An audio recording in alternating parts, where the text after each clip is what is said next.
Hi everyone, it's Nate from Voltage, and today we are going to be talking about how the on-chain, the base layer Bitcoin network interacts with your Lightning node. And it's important to have an understanding of that because you might see events that happen with your channels that directly relate to how the base layer Bitcoin network works.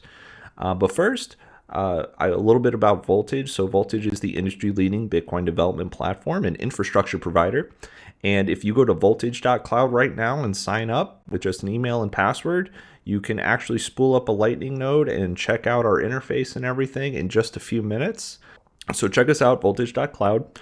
With that out of the way, so the Lightning Network can only operate because it is always connected to the Bitcoin base layer as the judge, right? So the idea is that you put your Bitcoin into this contract, which is also known as a channel, with another node on the network. And then you could facilitate payments between each other outside of the normal Bitcoin network. And this is what makes the Lightning Network so powerful, in addition to being able to relay payments around the network through other nodes. So that's when you hear the word hop, that's what that means. So you're hopping payments through the network. This is why you often hear the Bitcoin base layer, the base network being called layer 1 and the Lightning Network being called a layer 2.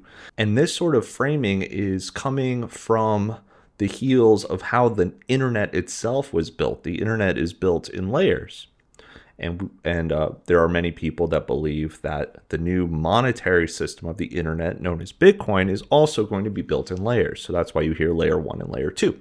In the future, there might be layer 3, layer 4, layer 5.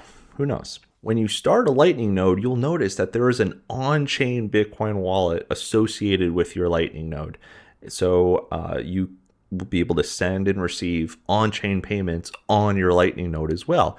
And this on-chain wallet is where your channels come from or go back to if they are opened or closed, respectively. So if you open a channel, that will likely come from your on-chain wallet of your Lightning node. And if you close a channel, your side of the channel, right, the funds of the channel that you own will go back to that on-chain wallet. Now, when either of those scenarios happen, a on-chain transaction is broadcasted, which it requires a fee paid to the network, paid to the miners, in order to confirm and get that money back, either back to your wallet if you're closing or into a Lightning channel if you are triggering a Lightning channel open. It's important to also keep in mind that this on-chain wallet is considered a hot wallet, meaning that the private key that is required to prove to the Bitcoin network that the funds are okay to send are on an online device. There are some work being done on how to pull the private keys off of the Lightning node itself so you can sign offline, but a lot of that is still in development right now. Once the Lightning channel is open, any change in flow through that channel, for example, if I open up a channel with a peer and I put 1 million sats into it, and then I make a payment, let's say for 100,000 sats, now there's 100,000 sats on my peer side of the channel and 900,000 sats on my side of the channel. There is something called a commit transaction that is a part of every Lightning channel where anytime funds move through the channel or change in some way, both parties in that Lightning channel sign a new what's called commit transaction. And the commit transaction is what you would broadcast if your peer goes offline and you can't cooperatively close. So what does that mean? So that essentially means when you cooperatively close, it means that both parties are online and they agree to the current state of the channel. A cooperative close allows you to define the mining fee rate when you close the channel, as well as reduces the amount of blocks needed to spend those funds once they go into your on-chain wallet.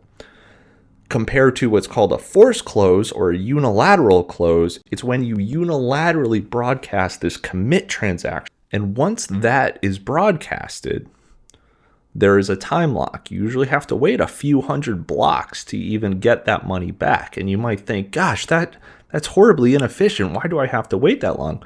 Well, it's actually a good thing. It's a security thing. So think about it. If your node goes offline, your peer could attempt to broadcast a transaction, an old commit transaction that says that they have more money than they actually do.